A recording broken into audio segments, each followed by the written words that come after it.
Okay, let's do the question number 5 C part, right?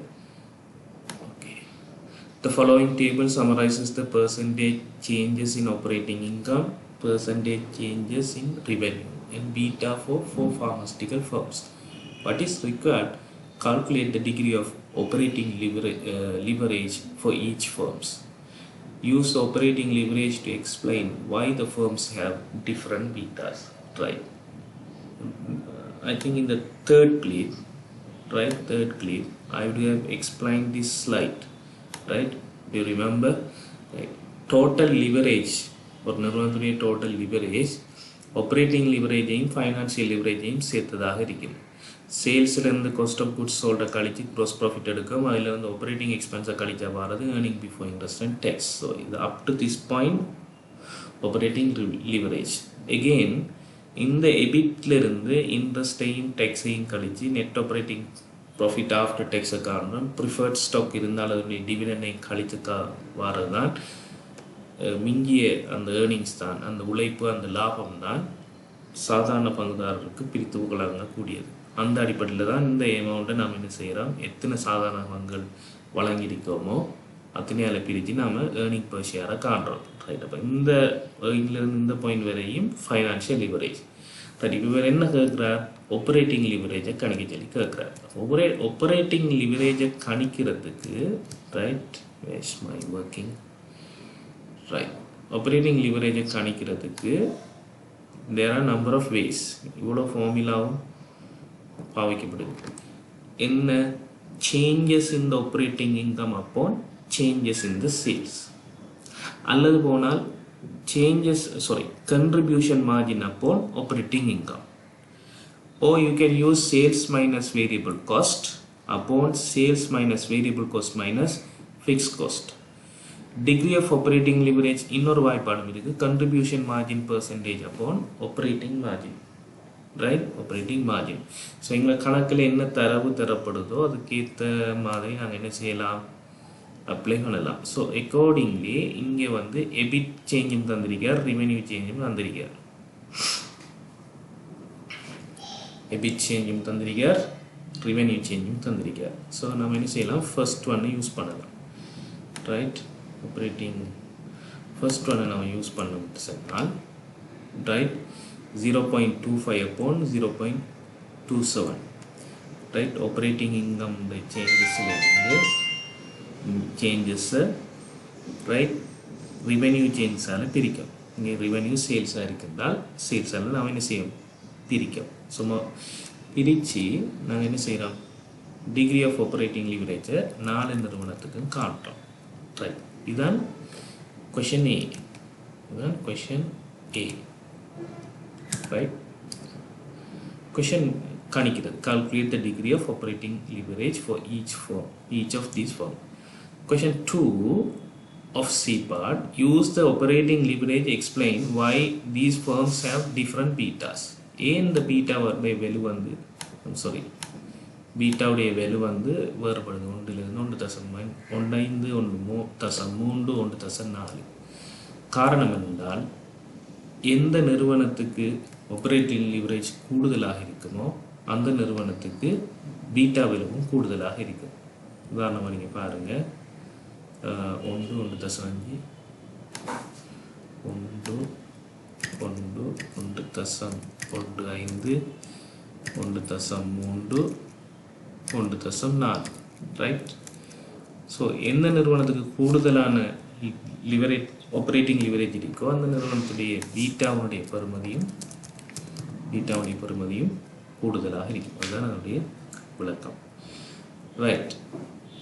So இதே மாதிரி பேட்டர்னான இன்னொரு கேள்வியை நான் கண்டேன். ஸோ அதை சொல்லிக்கொள்கிறேன் என்று யோசிக்கிறேன், ரைட்? 2015ஆம் ஆண்டு சன்லங்கா என்ற அந்த கேள்வி, Sunlanka limited is expecting to have a total capitalization at the amount of 50 million. The company needs to maintain the optimal capital structure which lead to minimum cost of capital. So the following information is given below. Equity capital எவ்வளோன்னு தாரார், 50 million 45 40 35 30 25 20. இப்போ இதனுடைய பொருள் என்ன பிள்ளைகள்? இதனுடைய பொருள் total capitalisation இந்த இடத்துல சொல்லிருக்கார். டோட்டல் கேபிட்டலைசேஷன் 50 மில்லியன் சொல்லிருக்கார். ரைட்? அப்போ இங்கே இக்யூட்டியும் டெப்டும் சேர்ந்து தான் வருது. அப்போ 50 மில்லியன் இக்யூட்டியாக பிரயோகிக்கப்பட்டால் டெப்ட் வந்து கேபிட்டல் 0. ரைட்? 45 மில்லியன் இக்யூட்டியாக இருந்தால் 5.5 மில்லியன் 5 மில்லியன் வந்து டெப்ட் கேபிட்டல், 10 மில்லியன் டெப்ட் capital, 15 million, 30 million, 25 million, 20 million. Right? Again நீங்கள் என்ன செய்யலாம்? இதனுடைய வெயிட்டை காணலாம். ரைட்? 2018ஆம் ஆண்டு பி பார்ட்டில் செய்தோம். 5வது கேள்வி பி பார்ட்டில் செய்த அதே மெத்தடை யூஸ் பண்ணலாம். காஸ்ட் ஆஃப் இக்யூட்டி சந்திக்கார் அட்டவணையில் போடுறோம். காஸ்ட் ஆஃப் டெப்ட் பிஃபோர் டேக்ஸ் தந்திக்கார் அட்டவணையில் போடுறோம். டேக்ஸ் ரேட் 30% தந்திக்கார். I think I would have done this, right? Let me show. Okay. Right? இப்போ வெயிட்டை நாம் காணலாம். ஏன் 50 இங்கு 50 போட்டோம்னா 1, 45 இங்கு 50 9, 40 இங்கு 50 8, ரைட்? 35 இங்கு 50 7. I'm sorry. ரைட்? 30 இங்கு 50 6, 25 இங்கு 50 5, 20 இங்கு 50 7.4. Then you can identify here 0. Why? 50 million தான் total capital. அதே நேரம் அது வந்து பங்கு மூலமாகவே 50 மில்லியனும் வழங்கப்படுது இந்த சந்தர்ப்பத்தில். இங்கே 0.9% 45 மில்லியன் வந்து பங்கு மூலதனம், ரைட்? 5 மில்லியன் வந்து டெப்ட் கேபிட்டல், ரைட்? ஸோ அதுக்கு ஏற்ற மாதிரி நாம் என்ன செய்யலாம்? வெயிட்டை கணிச்செடுக்கணும். அடுத்த பிறகு இந்த டேட்டாவை கணக்கில் தந்த டேட்டா, இந்த டேட்டாவை நம்ம அப்ளை பண்ணக்குள்ள, ரைட்? ரிமெம்பர் காஸ்ட் ஆஃப் டெப்ட் தந்திருக்கார் into 1 minus tax, 1 minus 0.3, right? Tax. இப்போ பார்த்தீங்கன்னா வேக்கை காணலாம். வேக் வந்து ஆக குறைவாக இருக்கிற நான் உங்களுக்கு சொல்லியிருக்கேன். காஸ்ட் ஆஃப் கேபிட்டல்னு சொல்லக்குள்ள மினிமம் லெவலில் பார்த்தீங்கன்னு சொன்னால் 9. அப்போ 0.6 0.4, ரைட்? இப்போ எந்த இடம் என்று சொன்னால்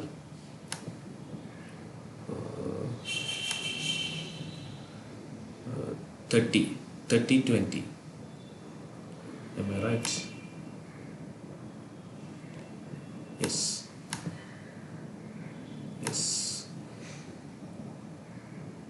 30 மில்லியன் பங்கு மூலதனமாகவும் இக்யூட்டியாகவும் 20 மில்லியன் டெப்டாகவும் இருக்கிற இடம் தான் ஆப்டிமம் லெவலாக இருக்கும். அந்த இடத்துல வந்து காஸ்ட் ஆஃப் கேபிட்டல் குறைவாக இருக்கும், ரைட்? அதை நம்ம கண்டுபிடிச்சிட்டோம்.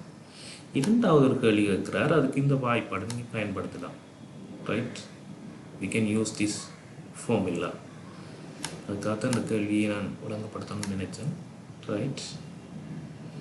what is this? So this is the question. Moon Lanka Limited has financed its total assets from equity and its cost of capital is 15%, right? முழுமையாக வந்து equity capital யூஸ் பண்ணிருக்காங்கன்னா 15% தான் equity capital cost, right? Company is expecting to have 80% from equity and 20% from debt in the future. ஃபியூச்சரில் இதை மாற்ற போகிறாங்க. 80% equity capital, 20% debt capital. If the cost of the debt is 10%, calculate the cost of equity using the Modigliani-Miller theory. இப்படி கேட்டால் என்ன செய்யலாம் சொன்னால், இதுக்கு ஒரு வாய்ப்பாடுகள் அப்ளை பண்ணோம்னா சரி, ரைட்? இப்போ என்ன கேட்காருன்னு சொன்ன பிள்ளைகள் ஆரம்பத்தில் வந்து, ரைட், முழுமையாக 100% இக்யூட்டியில் வச்சிருக்கார்.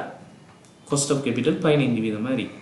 அது KA என்று எடுத்திருக்கார், ரைட்? காஸ்ட் ஆஃப் கேபிட்டலுக்கு KDன்னு பாய்க்கிறது KA என்று எடுத்திருக்கார் அந்த பாயிண்ட். திரும்ப சொல்கிறார், ஃபியூச்சரில் என்ன செய்ய போகிறாங்க? 100% இருக்கிறத 80% ஆகி போட்டு 20% என்ன செய்ய போகிறாங்க? கடன் மூலதனத்தை நாட போகிறாங்க, ரைட்? கடன் மூலதனத்துக்கு எவ்வளோ வட்டி கொடுக்கணும்? 10% வட்டி கொடுக்கணும்னு தெரியும். அப்படியானால் அந்த 80% பங்கு மூலதனத்துக்கும் காஸ்ட் எவ்வளவு என்றதை தான் கேட்கார். ஸோ அதை என்ன செய்யட்டாம்? Modigliani Miller theory use பண்ணி காணலாம். So how can you find? So you can use a formula. Cost of equity is equal in the சந்தர்ப்பத்தில், right? I'll make it little bigger, then you can see easily, right? Cost of equity is equal, right? 100 வீதமும் பங்கு மூலதனமாக இருக்கும் equity கேபிட்டலாக இருக்கக்குள்ள இருந்த cost, அது cost ஏ என்று சொல்கிறோம், ரைட்? கணக்கில் 15 வீதம் தந்தீங்க, 15 வீதம் சாக காஸ்ட் ஏ எகெயின் அந்த 15 வீதம், ஐம் சாரி, இந்த காஸ்ட் ஏ வந்து இங்கே இருக்கிற 15% திரும்பவும் என்ன செய்யணும், ப்ளஸ் பிரேக்கெட்டுக்குள்ளே காஸ்ட் ஏ 15% சாய புதிதாக மாற்றுகின்ற பொழுது டெப்ட் கேபிட்டலுக்கு 10% இன்ட்ரெஸ்ட் கொடுக்கணுமா, 10% into, right, the debt capital weight and the equity capital weight. You have to put down those value 0.2 upon 0.8.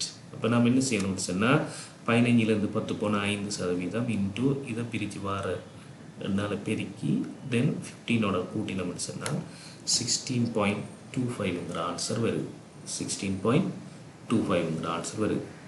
That's it from 2015 question number 2, right? Theoretical கேள்வியில் சம்பந்தமான இந்த ரெக்கார்டிங்ஸ் விளக்கத்தை பாருங்கள். அதே நேரம் கூகுள் கிளாஸில் நான் போட்டு இதை அப்லோட் பண்ணிக்கிற நோட்ஸில் பார்த்தால் you can answer it, right? அதோட கொஷின் நம்பர் 6